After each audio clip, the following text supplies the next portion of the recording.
Free to play is a slog. So here's my vlog.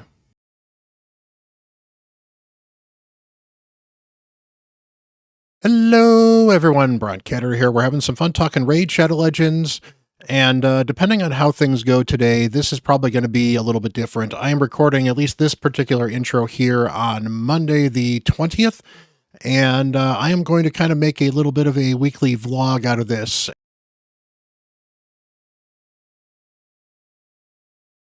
And once I have enough interesting things that have happened in the free-to-play, I will put a video out, so maybe every 2, 3, or 4 days. But it's felt like a good time to get back on the free-to-play, despite releasing a video that was filmed probably less than 24 hours ago, because we've definitely had a few things happen here that were very monumental on the account. First of all, I have been working on my affinity bonuses on the Great Hall here. I was originally going to charge to 5 on all 3 of these for some of the quests, and decided to take a quick break and get the level 1 for all of these. And that is because at 50 bronze coins versus 500 silver coins, these are going to be a huge slog, where these are actually not going to take that much, because these only take 25 silver coins. So the equivalent of this is to get 10 of these only gets me halfway to level 5. So filling out a few of your bonuses early on can be a more efficient use of your resources. And yes, this is only 2% here, 2% there, 2% there, but you know what? Especially in the early game, every stat counts. So I'm going to get these all up here. I have not gone into the voids yet, because I do not have any void champions that I have any intention of using right now, or at least any major intention of using.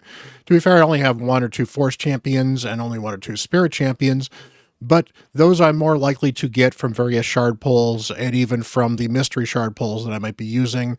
Whereas void champions are only going to come from void shards, and I've only had 2 of them on the account at all at the moment. So I'm focused on those, and then I'm focused on the accuracy here as well. I want to get these up to level 5 as quickly as possible, both because some of the Arbiter missions need me to get 1 at level 5, and because the challenges needs me to get 3 things at level 5. And accuracy is one of the hardest things to get in the account without sacrificing other stats. So getting the extra accuracy here, once I get to level 5, I'll have 30. Level 6 is a little better, that's 40. And then it starts to really skyrocket from there. But level 5 would be helpful, and that's going to help turbocharge the account quite a bit.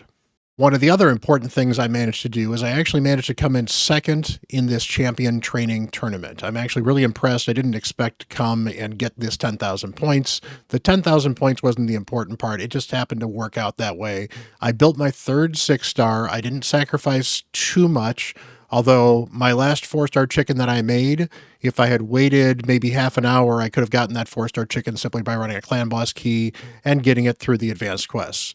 But this gave me enough to forge an epic relic, maybe, we can hope, and 6 pieces of relentless gear, of which I've already sold 1 because it didn't roll particularly well. I'm keeping the boots because I will try to re-roll the boots and see what I can get out of them.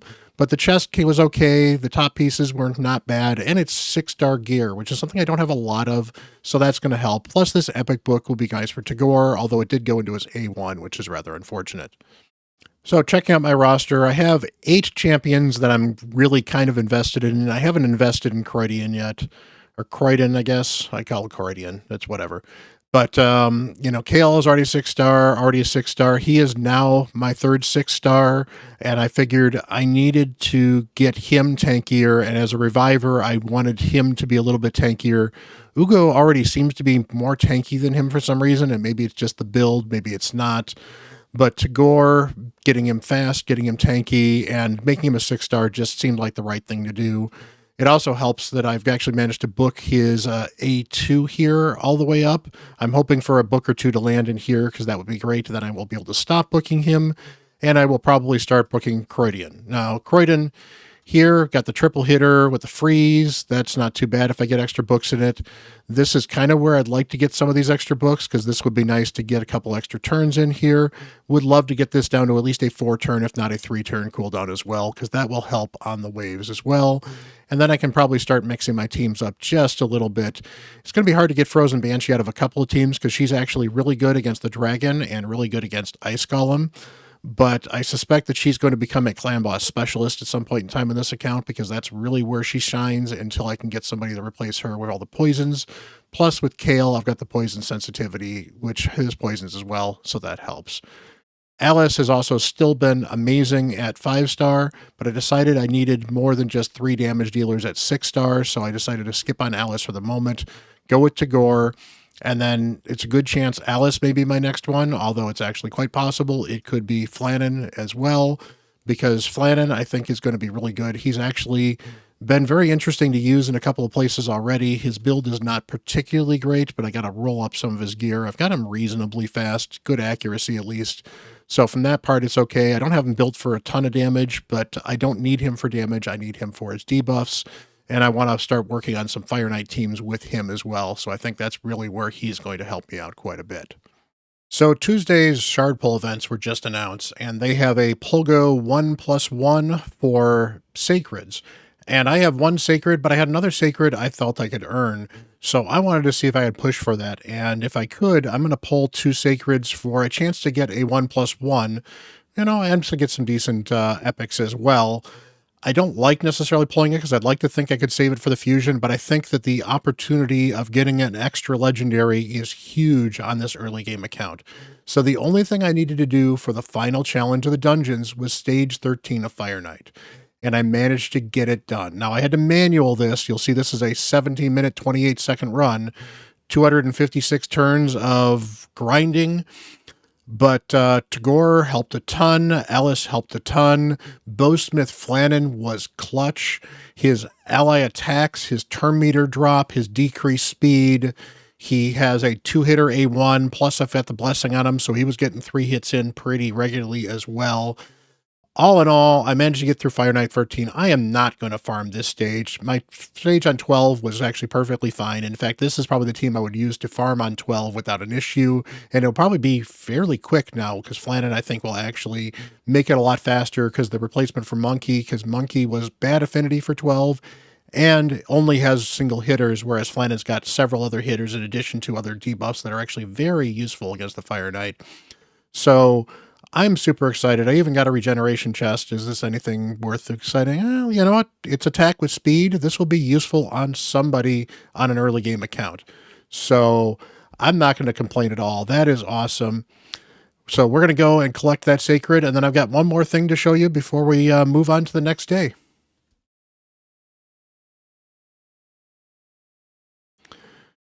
So here we go. Collect this. This is 150k silver. This is that Sacred Shard, and we are done with that. So obviously this is part 3 of this. I need to do a bunch of stuff in Gold Arena. This is going to take a while. No huge rush on this.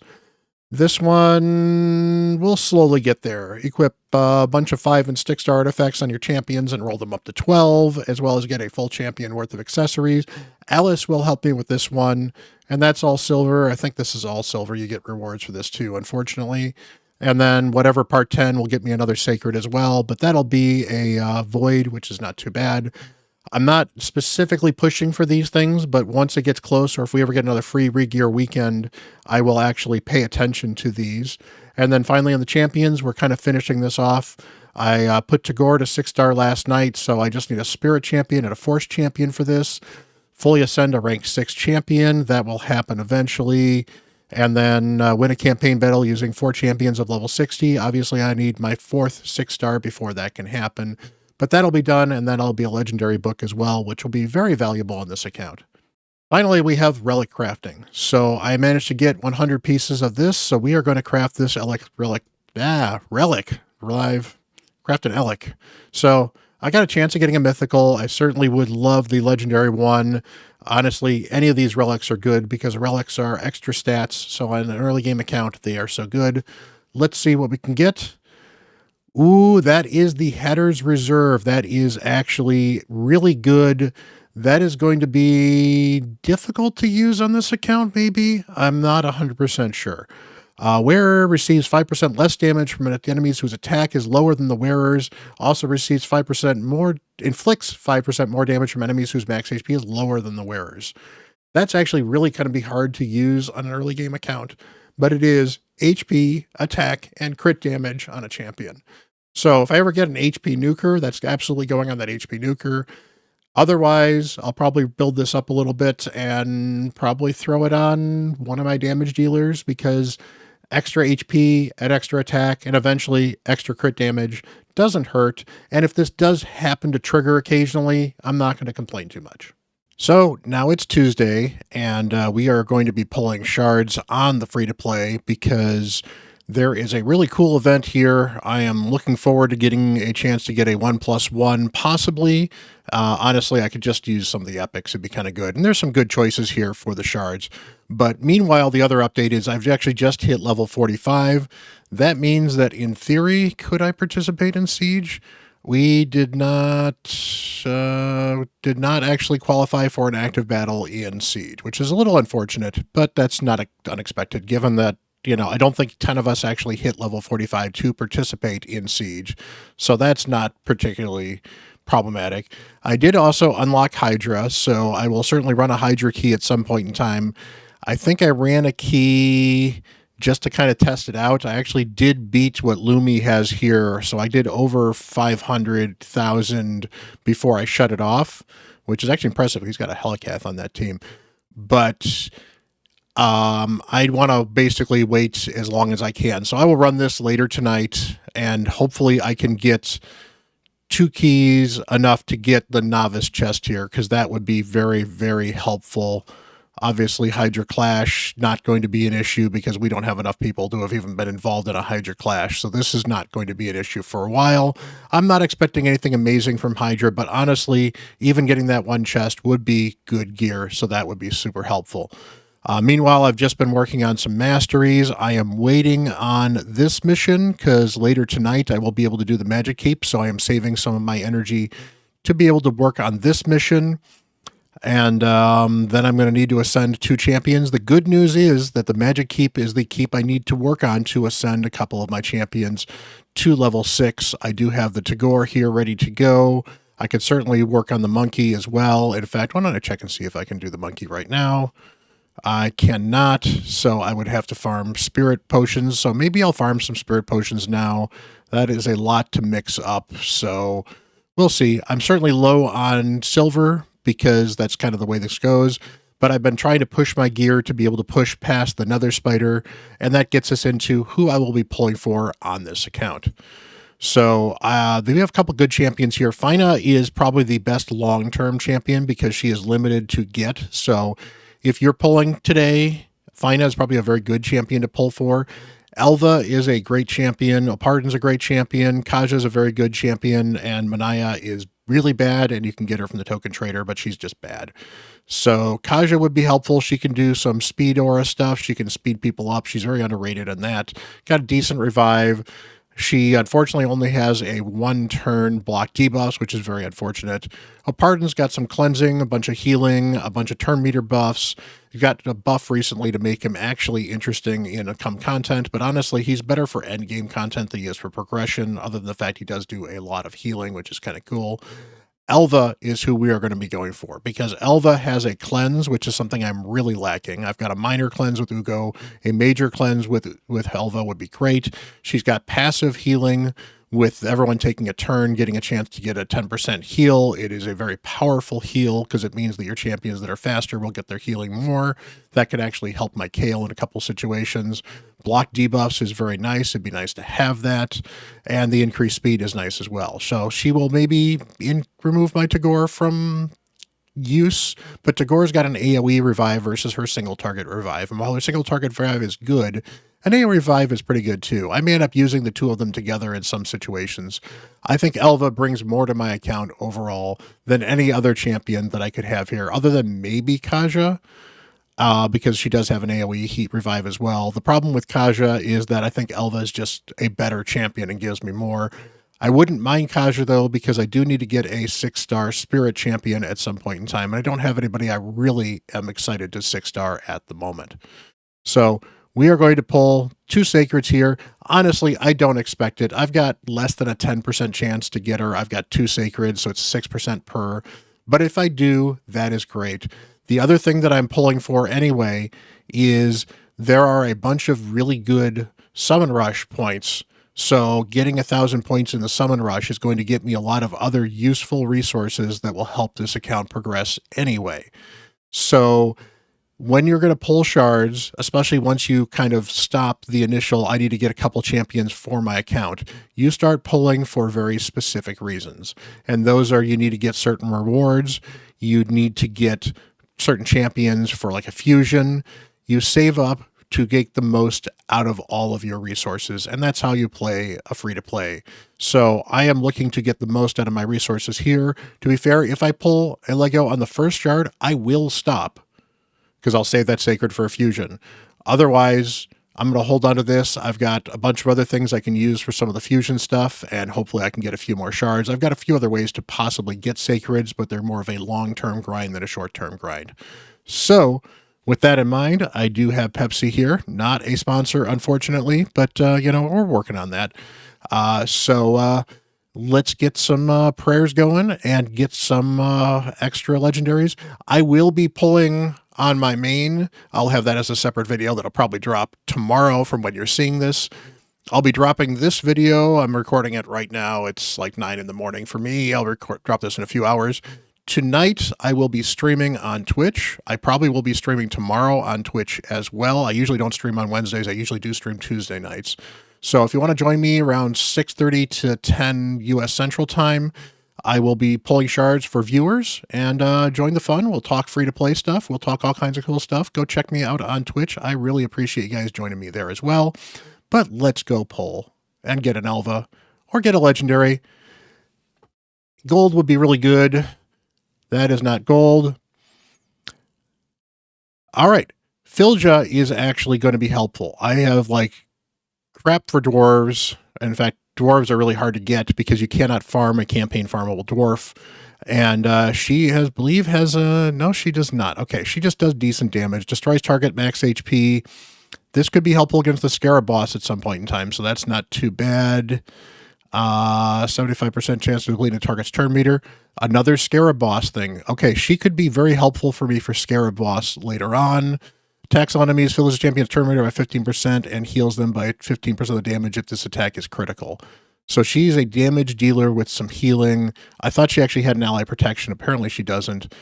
Not a champion I'm going to rush, but this is a champion I will definitely invest some stuff in and hold on to because they will help me deal with some Dwarf Faction Wars, because Dwarf Faction Wars was a really, really big struggle. So this gives me a good Faction Wars champion. And she'll basically self-buff herself, which is going to be good. So she actually should do some decent damage for me for a while. Not the most amazing champion, but not a bad damage-dealing champion. So I can't complain too much about this.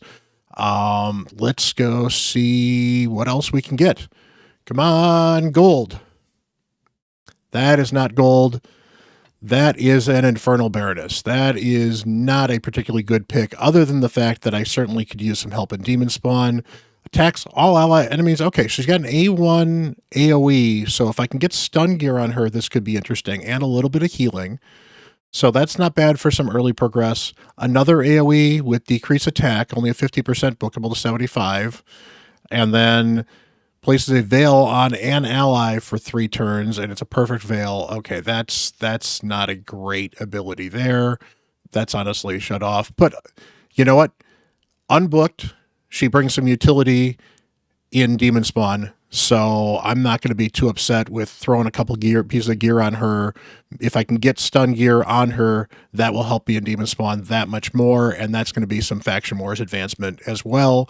Probably not going to be in my endgame team, maybe even becomes a chicken at some point in time, because she's not great, but I can see some good utility in this kit. So, hey, you know what? You gotta swing for the skies sometimes. And as I said, the only reason I was really willing to do it is because here we've got some of the silver, we got extra gems, that's at least a refill. We got some brews, which are good. We got a Soulstone, that's going to be very helpful. Got that rare skill tome here, and I'm going to deal with this energy later because I don't need it right now. Let's go pull that Soulstone. I have just been yeeting these Soulstones because honestly, early game, I need any soul I can get. I don't need to save up for 5 or 6 stars. And that is, ooh, that is a Mistrider Dothy. I would love a Mistrider Dothy. This is a soul I am 100% keeping, because if I pull this dude, this soul is going on him, and he is going to go to 60 pretty quickly, because he is an amazing, amazing champion. Unfortunately, I don't actually have one. So I think this is a good video to upload at this point in time. The vlog was meant to be a little bit more of a long-term tracking, but I've actually made some pretty significant progress, so I want to update you guys on that. I appreciate you following this free-to-play journey. I appreciate you giving me all the love you have so far. Hit that like button, hit that subscribe button, smash it. I really appreciate it. Much love to everyone. Hopefully, I will see you in the next 2 days on Twitch, or if you're watching this sometime later, you know, I Twitch all the time. That sound came kind of weird, but you know, I do stream on Twitch quite a bit, Tuesdays, Thursdays, and CatHerdays, and randomly on other days occasionally. So check me out there, and much love to you guys. So until the next video, I'm Bront CatHerder.